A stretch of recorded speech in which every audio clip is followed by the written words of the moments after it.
To behave.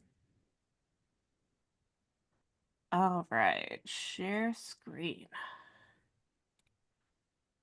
Share. Is that gonna work for me? No, that's not gonna work. Okay.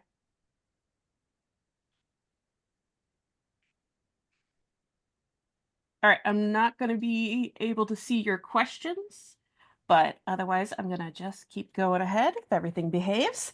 Hi, everybody. I'm Dr. Lizanna Kozik. I am, as you said, a research scientist over at the Botanic Garden, but also I am a granddaughter of longtime St. Charles residents. So I spend all my weekends by the Fox River, and you're very important to me. So it was an honor to be invited. And so I'm here to talk to you today about rethinking lawns, which is a major project that me and my team has been working on since 2021, very early. A lot of pandemic Zoom meetings, and we've just grown and grown ever since we got started. And a part of how we've been able to grow is that we have a number of funders, and it's important to acknowledge them. And I will say, just to say it out loud, my position is entirely NSF funded, and I'm not currently being paid. So for all you can Ouch. do to support science in our current administration is greatly appreciated. And we look forward to continuing to serve the constituents who support us.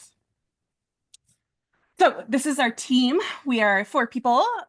Becky Barak is a conservation scientist at the Chicago Botanic Garden who focuses on prairie restoration and especially on seed mixes. And there's me. I do research and science communication. So any illustrations you see, those are mine. Rebecca Cute. Tonietto is over at University of Michigan Flint, and she is our pollinator expert. She's our bee person. And Lauren Umek is our friend at the Chicago Park District, and she handles logistics of everything and problem solving everything. So I'm sure this is old news to you guys, but just to run through the statistics, when you add it all up in the US, there are over 50 million acres of lawn. This is a citation from a NASA study from 2005. So we can only anticipate that the number is actually higher than this. And it's a statistic that everyone likes to cite is that this is three times the size of any irrigated crop. So corn is our largest irrigated crop. This is three times bigger than that. And we use 3 billion gallons of gas for mowing, 9 billion gallons of water per day, which varies plus or minus depending on what region you're in, and then 53 million pounds of herbicide. So the lawn industry is a 60, self-reporting as a $60 billion industry. Um, and apparently they have Hello. lobbyists. This is a new one for me. The more research I've done, the PGA puts a lot of money Hello. into lawn. Um, sorry. Mute. Okay, there we go. Lawn research. And so it's interesting to participate in this whole ecosystem that I had no idea existed. As a coming from prairie restoration, this is not how I think about it. So basically, to simplify the situation, a normal lawn requires weekly mowing, water daily, water flows straight through to flood other regions. You need chemicals to prevent weeds, and the only food provided for pollinators is weeds. So ideally, what we are hoping to create is a native option where you're not mowing, you're not watering, there's pollinator resources and deep roots to both capture carbon and to sort of control and let water infiltrate into the soil instead of just letting it pass off and flood your basement. So this is the beauty shot we figure for the whole project. The species on the left are from actually my high school playing field that has been alternatively mowed and seeded for the past, I don't know, 30, 40 years. And compared, these are to scale. Like were collected in the same day. These are mostly first year plugs of some of these low growing native species that tend to stay definitely under 24 inches, but mostly under 12 inches. And so sort of discuss this, but like there's a sweet spot somewhere between lawn and growing prairie because, of course, all four of us are prairie restoration people, and we would love to just have everyone have a prairie. But that's not actually a viable solution in every situation. So, what's like something we can kind of negotiate in between those two? So this is the range of different what we call treatments or different lawn alternative options that we are currently testing.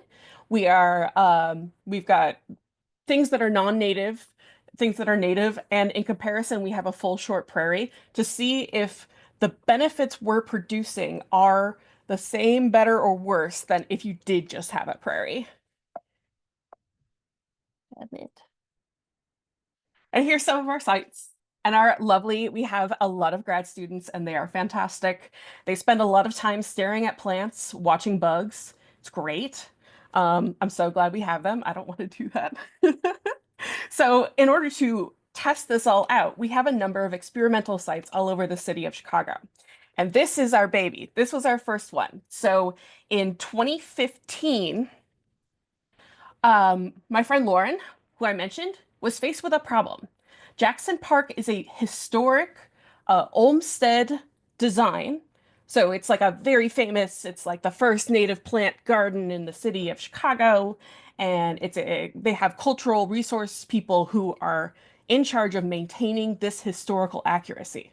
But the site was being restored by the Army Corps of Engineers, and they had to use native plants. So, what do you do? How do you create a lawn using native plants? So, this is a beautiful field of Carex pennsylvanica, and it looks a little bit different right now. It's just we're negotiating how many native forms interact in the space. But this sort of set the theory that, okay, we can create a native lawn. How else can we implement this?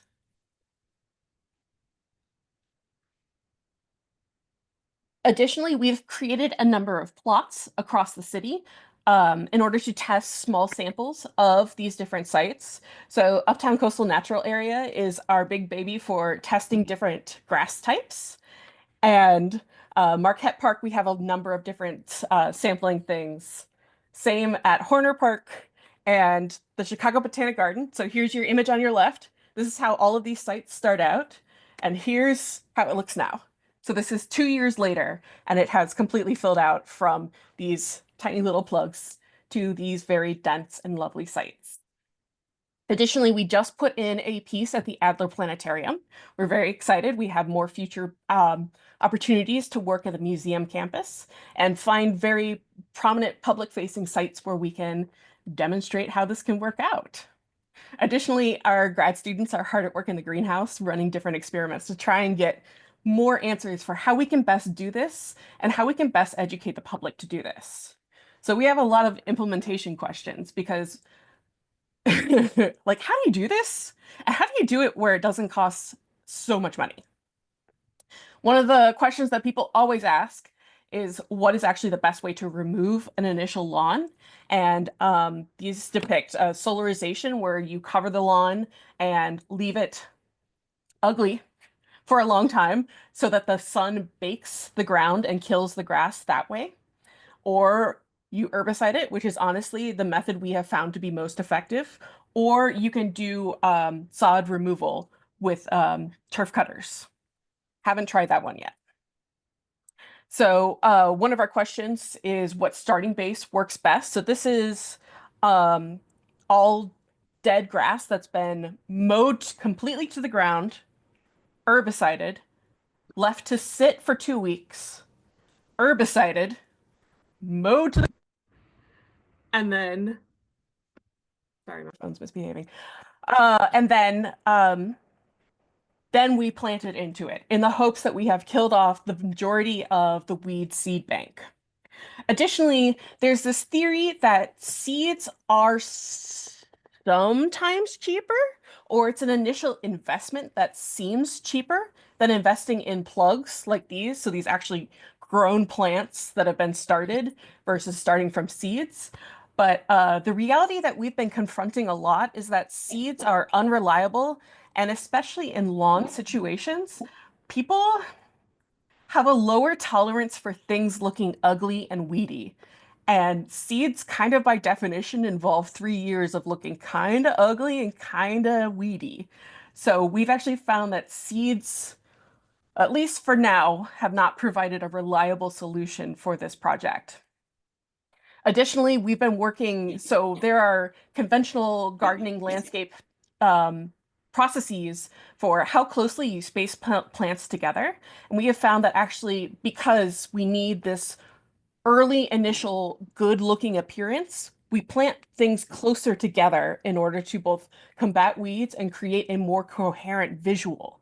Because people, when you think of a lawn, right, it's a long, perfect carpet as opposed to a bunch of little guys with big gaps between them. And so we're still negotiating and trying to find reliable practices in order to be able to recommend practitioners use for the future.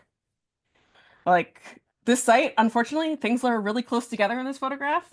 This site has had major problems with weed invasions. And so we've been trying to negotiate what is the balance of mowing to compensate for our weeds versus just planting close together. So this is the good stuff. Species to recommend.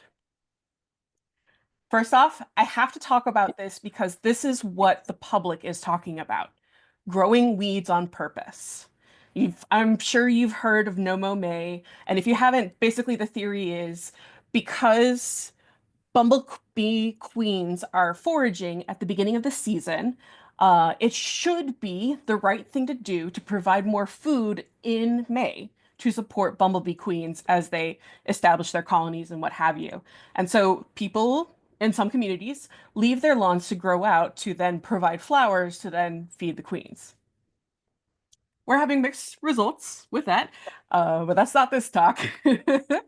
But the one thing that keeps coming up as the cheapest solution that provides some pollinator benefits is microclover or Dutch white clover or um, just white clover.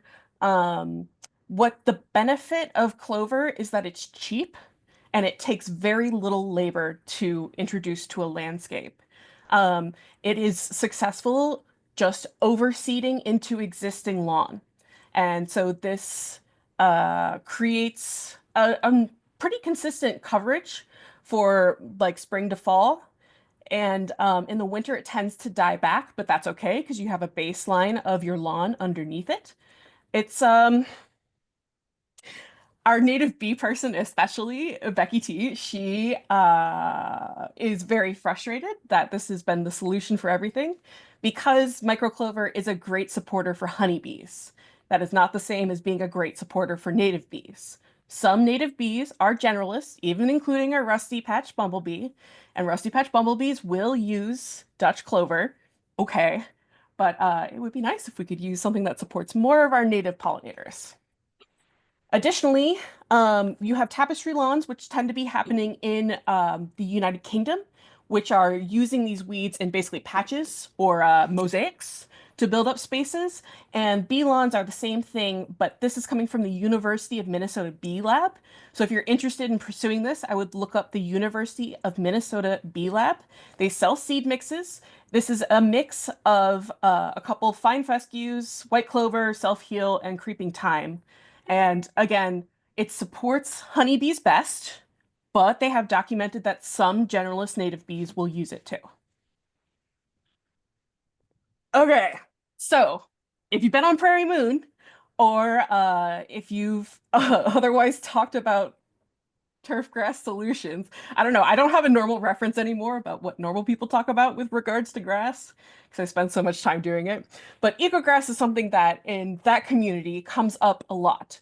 The theory is that this mix of fine fescues, non-native to be clear, um, grow slower, grow lower, and have less water needs. So the theory is you mow less and you water less. Grandma, hi. Um, and so you can see on the left, the Kentucky bluegrass is a much chunkier blade. So what we're used to looking at. So you can see how the ecograss is a very fine blade.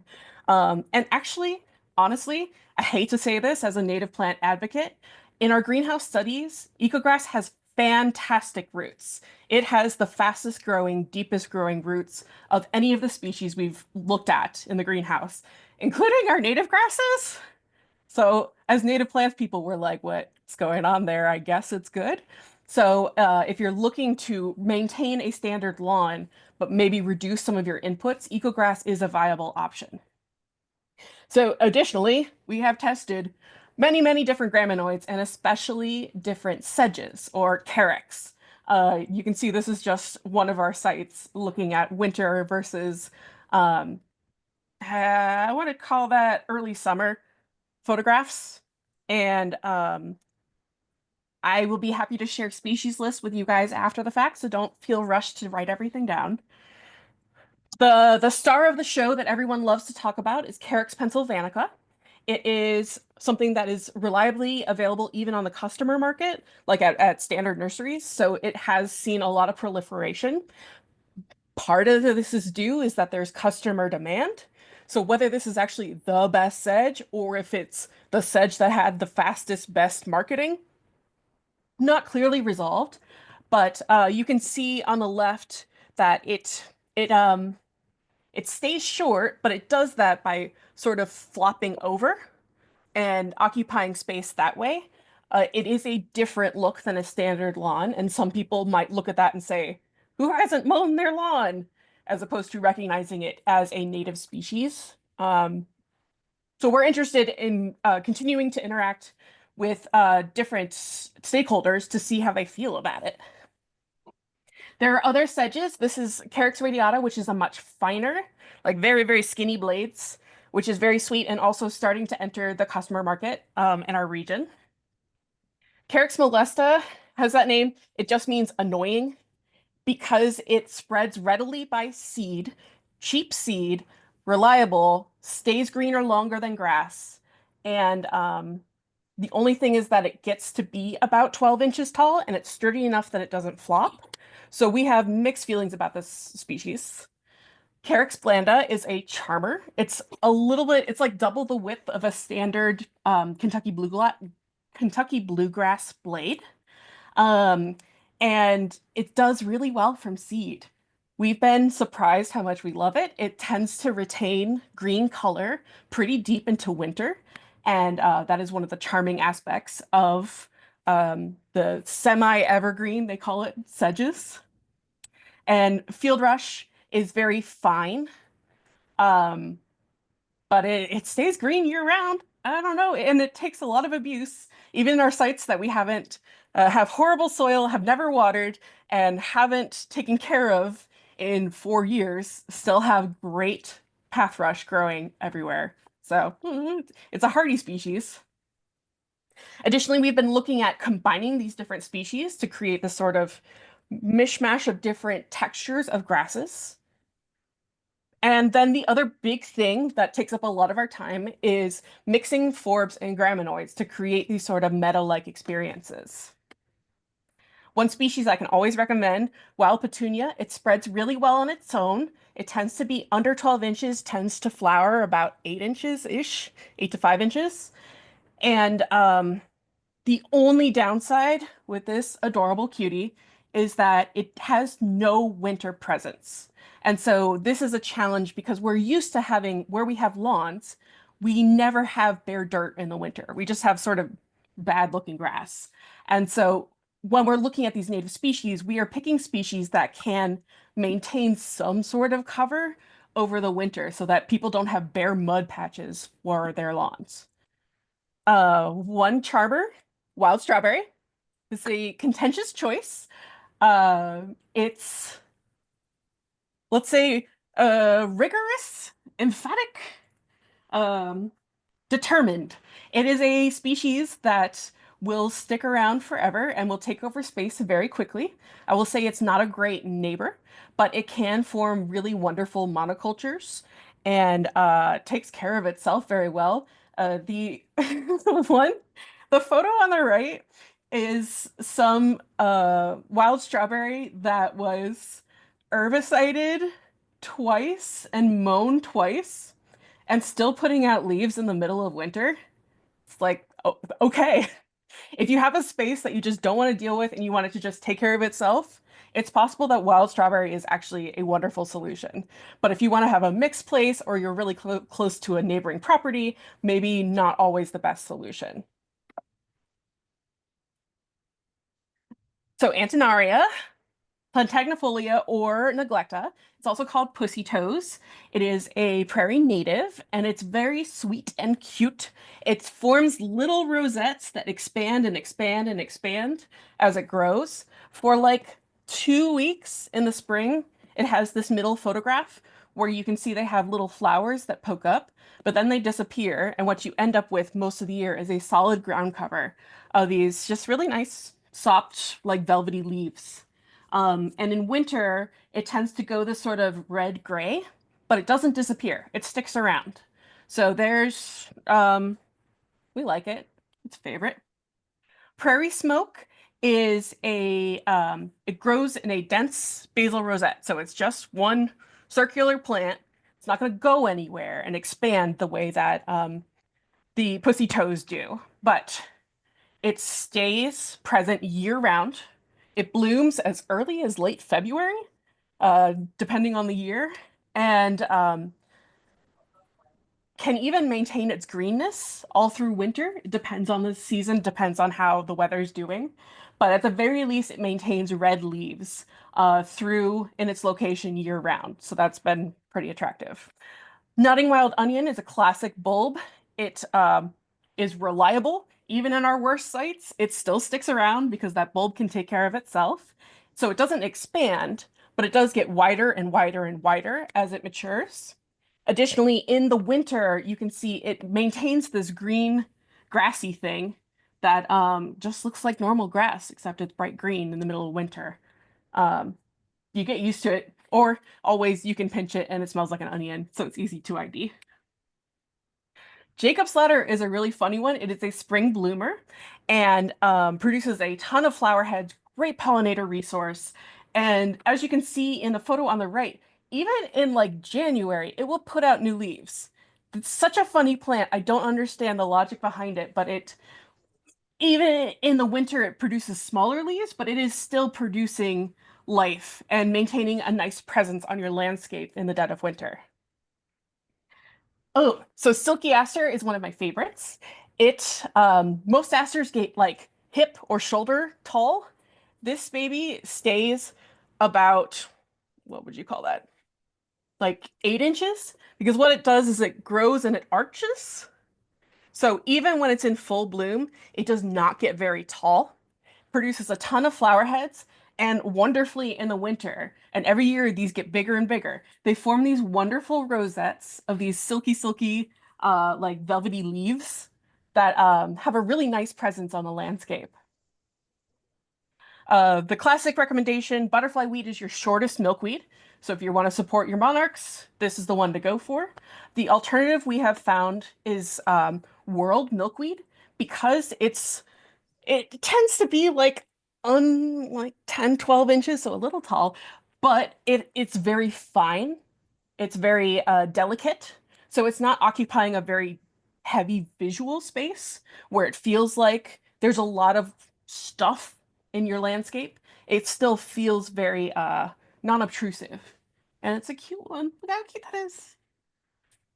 So mixed successes we've found, especially with the three on the right, is that spring ephemerals could work. They are often a little more expensive, and they're only on the landscape for like a hot second.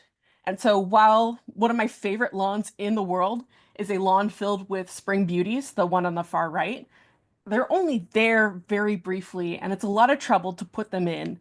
And it's expensive, and I have mixed feelings. We've had high mortality too with these three species. And on the far left is Sisyrinchium or blue-eyed grass. The problem with blue-eyed grass is that the seeds are very expensive and very unreliable. And so we had a season where none of the local nurseries had it. Everyone's just didn't produce, or the plants that did produce rotted. I assume that was a climate situation. But there is a really lovely cultivar Controversial, but native R's are what they are. The lucerne, I want to say it's Cicericium angustifolium, is readily available. And I mean, it looks like grass year round, which is nice. And then it has that wonderful little flower that pops up in mid to late spring. Ah, the other news, we mentioned it briefly, but very exciting. We are just getting our feet under us with our NSF funding. We just hired our first full-time field manager and data manager, so we're going to have a lot more data to provide you guys going forward. And yeah, we'll see how that all works out. Call your reps. Ask for support for science if you don't mind. So here is a list of the major species I listed. I wanted to make sure you guys had that available. Additionally, I can share my spreadsheet. That is my cheat sheet for everything from seed codes to sun tolerance to what have you. Um, but otherwise, who's got questions?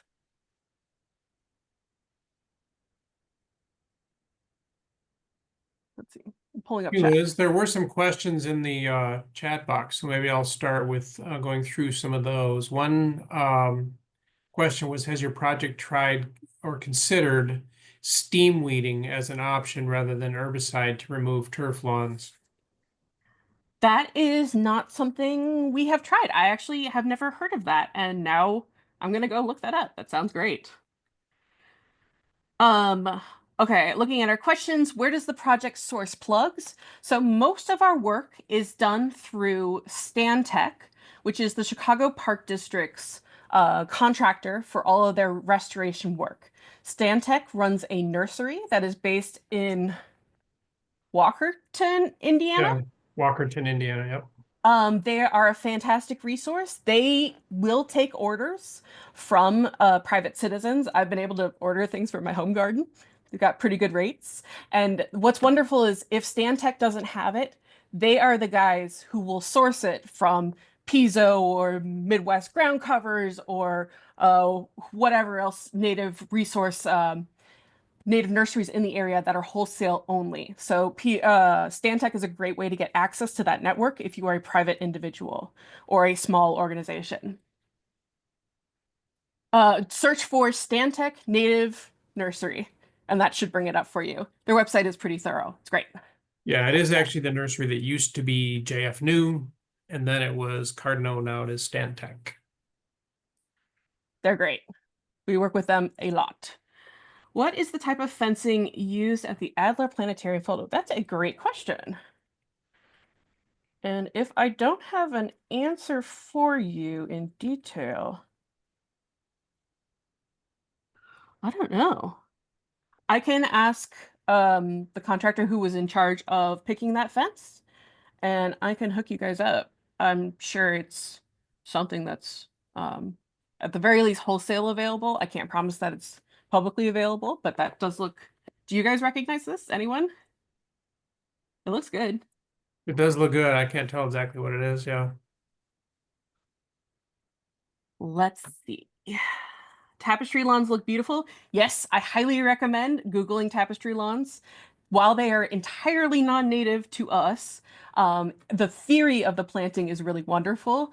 And there's some beautiful royal show gardens at different royal palaces that are tapestry gardens. And they look really cool. How can we obtain the spreadsheet? I will put it in chat. Has this project tested the species for how well they will withstand being walked over like turf lawn will? This has not been a huge priority of ours. For our priority right now is establishing them and taking water infiltration processes, pollinator visitation, and carbon sequestration. Additionally, we are starting to analyze heat reduction based on different plant species, which is very exciting. We're excited to get that work done. But no, walking and the other obvious question, dog pee, have not been a priority of ours. If you're interested in some of those questions, a great place to look is Mount Cuba. They are in like Maryland, but they do a lot of different things about like exposure to dog urine or exposure to salt and things like that. So they might have what you're looking for. Have any of these practices been applied to golf courses? That has not happened yet, but we are excited for future collaborations for the future. Can you provide cost comparison to turf? Okay, so here's the problem. As a practice, turf has existed long enough that we have made certain costs kind of invisible. We have a huge industry that produces our seed, so they're cheap. We have a huge industry that maintains our lawn, so there are standard practices of maintenance, and we have a standard of what we expect it to look like. And so on one hand, you could argue, well, if you just use native seed and you do it all by hand, it's super cheap. But really, maintaining these sites and knowing enough to be able to weed requires maintenance that is greater than what is expected for lawns. And so it's not an easy thing to do one to one. I'd like even just install prices, plants. It's not easy to do one to one. So I guess that is something we can think forward to for future research. What is my opinion on allowing violets, mostly purple flowered, and English plantains mixed with yellow flowered strawberries and other seeded wildflowers as lawn replacements? So again, like the bee lawns, um, sometimes the violets are native, but many of our lawn violets are non-native invasives, um, or we'll just say naturalized, what have you. They are um, used to uh, and adapted to and providing resources to European insects, right? European pollinators. So something called there's a category of bees called generalists. What that means is they'll kind of snack on anything. So there are generalist bees who will snack on a non-native violet or a non-native yellow flower strawberry or what have you. And that's great. As compared to a lawn, I would love for you to have violets and plantains. Sure, go for it. But if you are looking to prioritize supporting native pollinators, introducing some native plants into that mix would be awesome. So it's better than nothing. We are looking for the fencing used to the alder planting. Okay, cool. I will email you if I have more info about that fencing. I know the person to ask. That's all that matters. Good, good, good. Any other questions? That really is a cutie. How is public outreach going? Has it been an overall positive response? Yes, we have been in this funny situation where we have a lot of public interest just from people who are homeowners and then people who are major landscape managers, but also the major landscape managers want it for their homes too. So we've had a lot of interest. Additionally, we've been running a public like perceptions survey for one of our sites, and all of the responses have been very positive, and we are excited to see what species people tend to prefer. So I don't know. The only person we've gotten pushback from was when we tried to publish a paper on one of our sites, and a turf researcher ended up reviewing the paper, and he thought we were wasting our time. And we're not turf scientists. Sorry. No, right.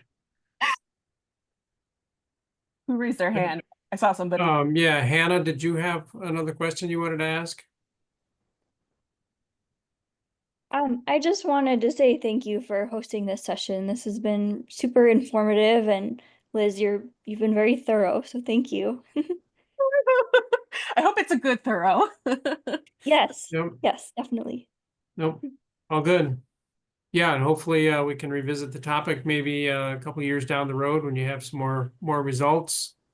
I think it's just very interesting and exciting to hear from this kind of research, trying to fill in a niche that, like I said, is somewhere between mowed turf and wild prairie and something that's usable. You know, there's the question about walking on it, and I know Maddie up here? when I heard Lauren talk about it, she said, well, you know, here you're looking at areas that don't need to be walked on frequently, but you're sticking to turf in the areas that do need to be walked on frequently, right? So that you would manage it based on how that part of your landscape is used. You know, athletic fields still need to be mowed turf, but maybe not everything on a college campus or a corporate campus needs to be. Nobody walks on it except the guy mowing it. So let's put in something more functional.